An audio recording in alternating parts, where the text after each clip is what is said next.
Good evening everyone. তো রান্না শুরু করে দিয়েছি পনির আলু তরকারি। এই দেখুন, এই যে পনির আলুর তরকারি কার কার পছন্দ কমেন্টে একবার বলে দিয়েন।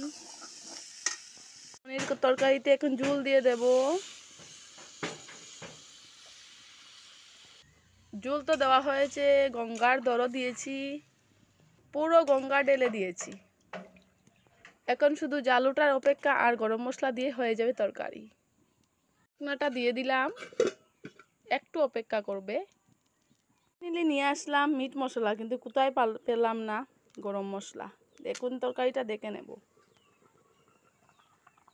এই দেখুন কিভাবে রান্না হয়েছে। কার কার এরকম পছন্দ গঙ্গাধরও আমাকে একবার কমেন্টে লিখে বলে দেবেন। হয়ে গেলে এখন গরম মশলাটা দিয়ে দিচ্ছি।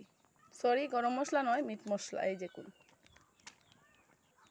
এতটা গন্ধ ভালো হয় না মিট মশলায়, গরম মশলা দিলে ভালো হতো।